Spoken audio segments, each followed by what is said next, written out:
20 seconds. Here we go.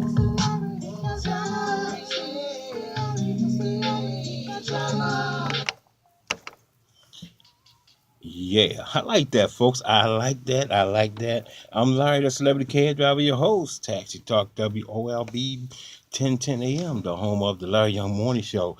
In the studio, we have a special guest, Mr. Wells. How you doing? You can call me Reggie. I My can call name's you Reggie. That's right, Reggie All Wells. right, Reggie Wells, folks. You might know him by the makeup artist. I'm a makeup artist, but I don't know if a lot of people know me here in Hmm. Baltimore. I started off here in Baltimore as a teacher, so Oh. that probably worked a little better Hmm. as far as people knowing me because that's how I started. Okay. But I'm talking to the taxi driver, right? Yeah. A taxi driver. Then what the hell are we doing in the studio? We should be doing this talking to taxi. Oh, okay. Well, Okay. I probably So we will get came a up with, show. okay, that's what I'm Yeah. saying. But I found it very interesting that while in Baltimore, I was able to meet a taxi driver Hmm. who didn't mind talking because Right. nowadays we don't have that kind of Oh, taxi okay. driver. So Wonderful. when I met Larry, the taxi driver, Hmm. celebrity taxi driver, Yeah. right? So did you know you were picking up a celebrity? At first, I did not know. I did not. No wonder when I pick you up, you say, I'm Larry the Celebrity Kid Driver. You say, oh, you only pick up celebrities. All right. But see, when you got out at the train station, you say that you Oprah Winfrey makeup artist, That's right. and you said, check me out. I check you. I said, wow. Okay, so we take trains and Hmm. boats and planes, so it's all the same. But I came back to Baltimore just Hmm. to let people know that working with Oprah and people like Beyonce and Hmm. Whitney Houston was part of my dream when I was in Baltimore. So Right. my part of my dream was to go into New York Hmm. and become famous. And I didn't know how to do that. What I did is took a skill of being an artist, Hmm. because I was an art teacher for all those years in Baltimore and I got tired of teaching. So what I did is took that venture into New York and see what could do with it. Wow. And it became that whole painting and drawing thing I used to do. I Hmm. just did it on the face, On and the it worked. face. That's And it how I worked. did it. So I made a lot of people look foolish Wow. and like clowns because I was studying and taking chances. So some were bad, some were good. Right. So what made Oprah Winfrey to select you to be her artist? Well, she knew about me. She found out about me. I was working with Essence Hmm. at the time, and I had, you know, I had accumulated at least 70 covers. In other words, 70. 70 covers of people who had been successful, Hmm. actors, movie stars. When I sat down and did Whitney Houston, that was when she was 19 years old. That was a dream come true. Hmm. That's how we did it. We did it as a dream come true. As a dream come true. Yeah. So now you with Oprah. How many years you been her makeup artist? I was with Oprah because I'm retired now from the whole business of Hmm. doing makeup. I teach makeup now to other people. So Mm. 23 years with Oprah, on and off, made it 45 years in the business. So this is my 45th year. Wow. So now you with Oprah Winfrey, Yeah. and then you who all you made up? I made up a lot of people, and some of them I can't even remember right now. But when I did that, I Hmm. was trying to become just an ordinary person that was doing makeup. But when I sat down with these people who needed to have a look, Right. we established Oprah's look back Hmm. then because Oprah didn't have a look. So we were her brand, the hair person, the makeup person, the person who styled her and dressed her. So all that was a unit that we did. So I found out when I met Destiny's Child, it was the same way. Destiny Child. Destiny's Child for 3 years, 3.5 years. I worked with Destiny's Child. So Hmm. Beyonce was 16. They all were young. You worked with Beyonce, Yes, I worked with Beyonce, and I told her to marry Jay Z, and she did. and she listened. Wow. And that's the beautiful part about Beyonce. She knew how to listen. So you encourage people. Well, I was a teacher. That's what I am by heart. Hmm. That's the heart. So the teaching part of it made me as good or better than I could be because I knew that in order to be successful, you can't talk about it. You have to do it. Right. And most people dream it, but they don't sacrifice. The word sacrifice is where most people stop. Mm-hmm. They either have the wrong environment or the wrong energy around them, so they walk around dreaming and they wonder, how did he get here and I didn't?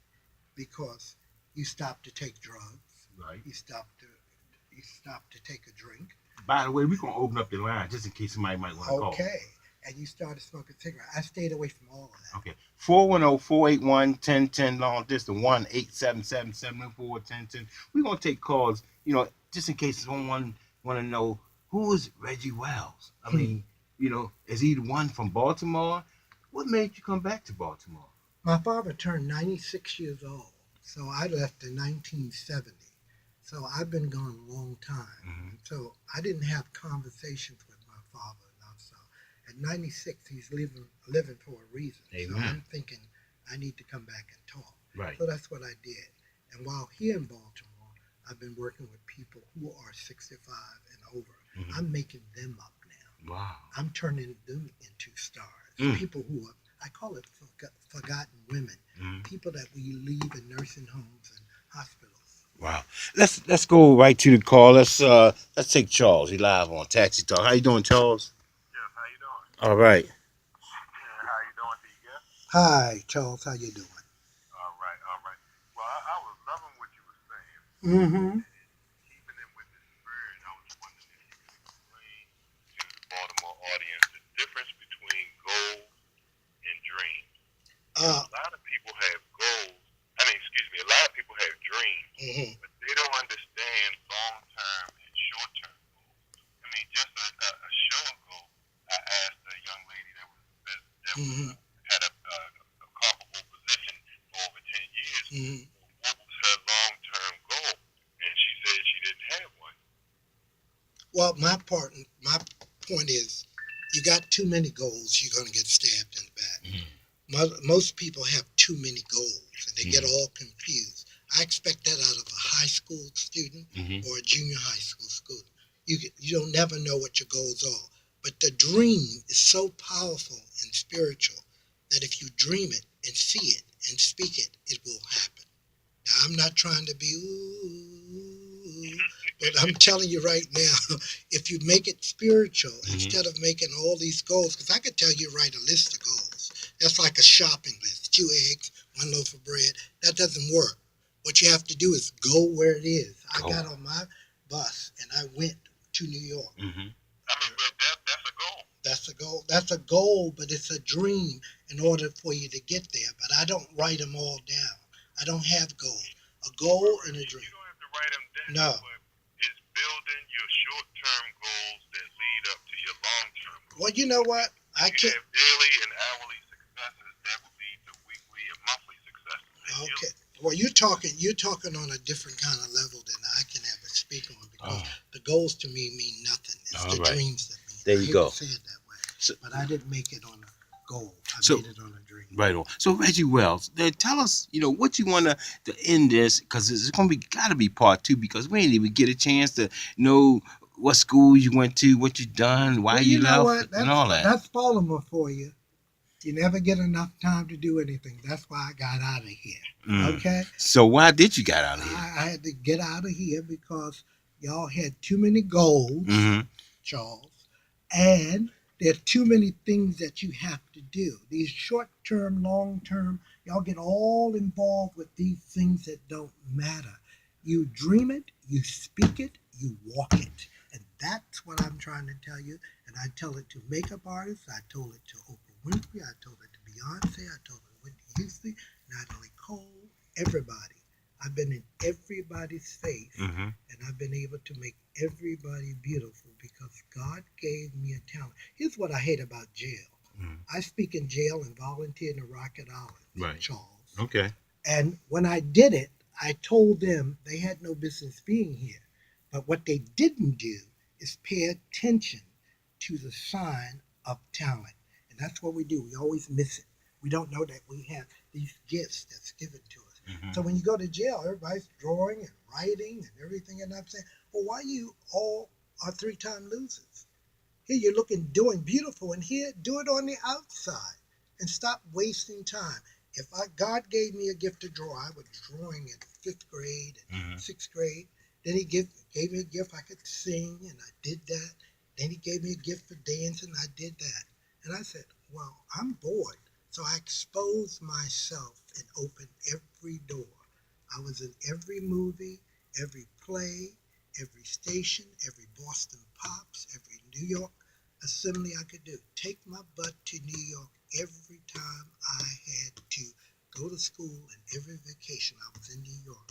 Exposure, exposure, exposure. I talk about everything because I know about everything. Reggie returned to Baltimore. They can find that at the Sun paper. You know, they wrote about you. Yes, they did. They did an article that Reggie's back in Baltimore and making a difference in the community.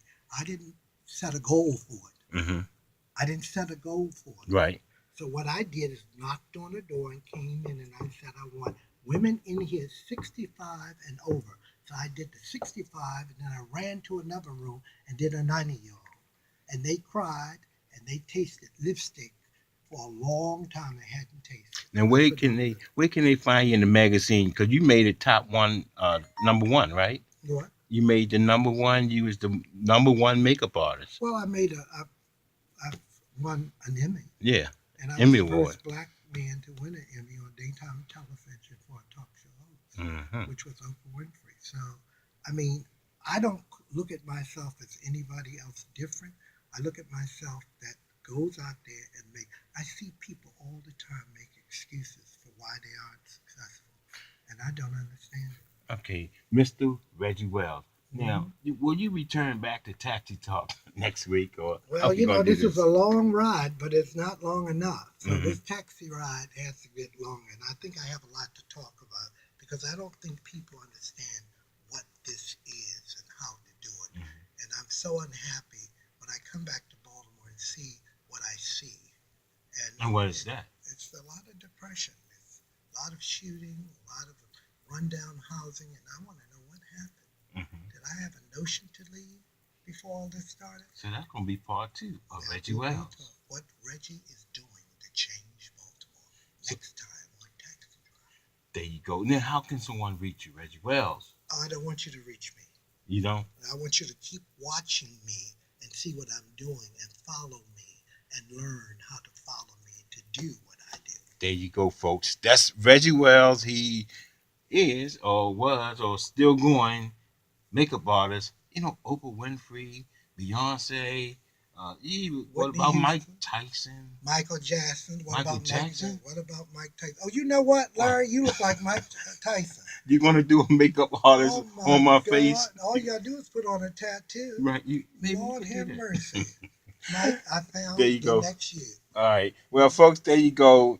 Thank you, my friend Reggie Wells, for sitting on Taxi Talk with me. It's an honor to have you. Oh, yeah. Thank you. Thank you. And also, folks, coming up next is Zen Edge. Dr. Butler and Major Hall is coming on next. Major Hall, how you doing there? I got you live on the show. You can't do this for 15 minutes. You can't do it? I'm doing well.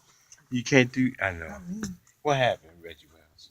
I'm just so upset that you don't talk to people like Charles and goals and stuff like that. It doesn't make any sense. And people don't know. See, and they're not used to hearing sensible talk. Especially from somebody who's actually here. Okay. There you go, folks. Now, Dr. Butler, what's going on with the Zen Edge?